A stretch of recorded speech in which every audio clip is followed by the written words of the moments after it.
So let us start with our topic, which is called as persistence object, relational mapping and JPA. persistence का मतलब क्या होता है, object relational mapping का मतलब क्या होता है, और JPA एक्चुअल में क्या होता है, ये देखना है. सो सबसे पहला क्वेश्चन ये आ जाता है, persistence है क्या, और जावा में persistence क्या होता है. सी persistence का अगर आप लोग सही में मतलब समझो तो ये होता है स्टोर द डेटा. ओके, या फिर ये डेटा कब तक मौजूद रहेगा. Okay, so for an example, persistence का मतलब ये है कि जब भी आप लोग का सिस्टम क्रैश हो जाता है, मतलब आप लोगों ने एग्जाम्पल के तौर पे हार्ड डिस्क के ऊपर a.txt नाम का एक फाइल बनाया. ओके, तो ये a.txt नाम का जो फाइल है ये हार्ड डिस्क के ऊपर स्टोर कर दिए, और अगर आपका पावर चला गया तो आपका कंप्यूटर बंद हो गया. उसके बाद में जब आप उसको बूटअप करते हो और वापस स्टार्ट करते हो तो you will able to see that file. That is nothing but persistence, इतना याद रखना. ओके, तो इसको परसिस्टेंस का मतलब क्या हो जाता है, इवन अगर मेरा सिस्टम बंद हो जाता है या फिर सिस्टम क्रैश हो जाता है या फिर नेटवर्क फेलियर हो जाता है, कुछ भी हो जाए, मेरा डेटा वही के वही रहना चाहिए. ओके, सो लिखा कुछ इस तरह से है, data can be labeled as a persistence only when it managed to survive day-to-day problems such as crashes and network failures. Okay, तो that's pretty simple. अब समझ में आ गया रहेगा. अब अगर मुझे डेटा कहीं दूसरी जगह पे स्टोर करना है, अभी यहाँ पे कैसा होता है मालूम है कि अगर मुझको डेटा स्टोर करना है तो हम लोग स्टोर करने के लिए कुछ और तरीके भी यूज़ कर सकते हैं. उसके अंदर हम लोग को एक सिंपल चीज़ मिलती है, उसको हम लोग कहते हैं flat file system. Flat file system और डेटाबेस. सी, डेटाबेस भी एक फ्लैट फाइल सिस्टम है, बट ये ऑर्गेनाइज्ड है using some program. Okay, this is organised using some program. तो अभी कैसा होता है कि जब भी मैं डेटा स्टोर करता हूं तो स्टोर करने के बाद अगर कुछ गलती हो जाती है, अगर कुछ प्रॉब्लम हो जाता है, तो सिस्टम को एक ऑप्शन होना चाहिए किसका, रोल बैक का. Okay, in case of failure.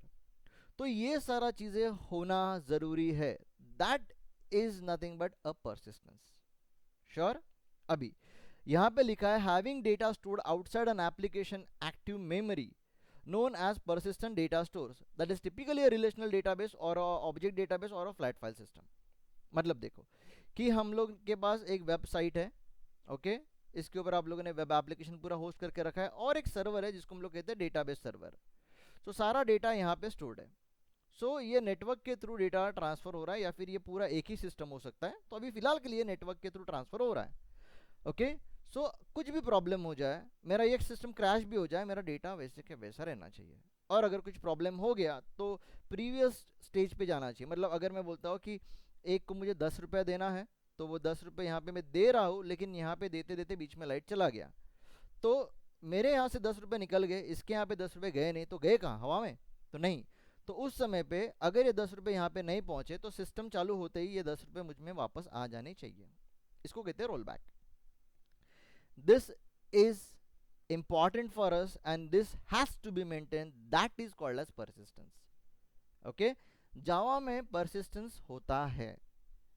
Okay, कैसे, जावा persistence के अंदर वो भी तो रिलेशनल डेटाबेस यूज करता है. आप लोगों ने जेडीबीसी पढ़ा था.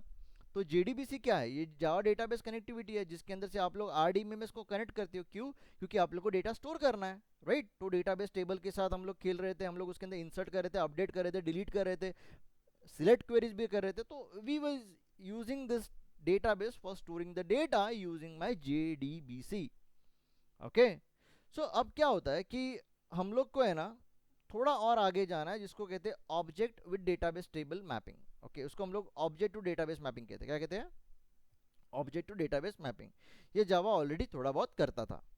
अब क्या हुआ, वाई ऑब्जेक्ट ओरिएंटेड मॉडल, मतलब जेडीबीसी तो है ना अपने पास, तो ऑब्जेक्ट ओरिएंटेड मॉडल की क्या जरूरत थी, क्योंकि ऑब्जेक्ट ओरिएंटेड मॉडल के अंदर हम लोग ऑलरेडी उप्स के कंसेप्ट पढ़ चुके हैं, जिसके अंदर हम लोग रीयूजेबिलिटी मेंटेनेबिलिटी कर चुके हैं. इवन इनहेरिटेंस पॉलीमॉर्फिज्म कहाँ पे अवेलेबल है, ऑब्जेक्ट ओरिएंटेड मॉडल में अवेलेबल है. तो इससे क्या हो जाएगा मालूम है, instead of creating a stored procedure, अभी स्टोर्ड प्रोसीजर नाम का चीज एसक्यूएल में होता है, तो मुझे क्या करना पड़ेगा कि एसक्यूएल में अलग से लॉजिक लिखना पड़ेगा. बाद में यहाँ पे मेरा सिस्टम है, सपोज ये मेरा एप्लीकेशन है, ये मेरा डेटाबेस है. ओके, तो ये दोनों को अगर मुझे काम करना है तो मुझे डेटाबेस में कुछ कोड लिखना पड़ेगा, एप्लीकेशन में कुछ कोड लिखना पड़ेगा. अरे यार क्यों इतना तकलीफ लेना है, अगर मैं स्टोर्ड प्रोसीजर यहाँ पे लिखता ही नहीं हूँ, सारा का सारा चीज़ें हैंडल कर देता हूँ, बिजनेस लॉजिक हैंडल कर देता हूँ कहाँ पे, एप्लीकेशन में, तो ये फायदेमंद नहीं रहेगा। Okay, so that's the reason business logic can be implemented in Java as opposed to stored procedure. Okay, तो स्टोर्ड प्रोसीजर यूज करने की जरूरत नहीं है। श्योर। देन आप लोगों को भी पता है कि रिलेशनल डेटाबेस अभी तक सब लोग यूज करते हैं, अभी तक और आगे भी होगा। ओके, सो रिलेशनल डेटाबेस यूज होगा क्योंकि इसने प्रूव किया है उसका परसिस्टेंस टेक्नोलॉजी। इवन ये बहुत फ्लेक्सिबल है, रोबस्ट है, इसके अंदर आपको शायद से याद रहेगा एसिड प्रॉपर्टीज। ओके, ये सारा चीजें ये प्रूव कर चुका है। Okay, that's why we are using a relational database. तो ये भी एक परसिस्टेंस का ही तरीका है, we are storing the data, right. So that's pretty simple, what is persistence and Java में परसिस्टेंस कैसे यूज होता है। ओके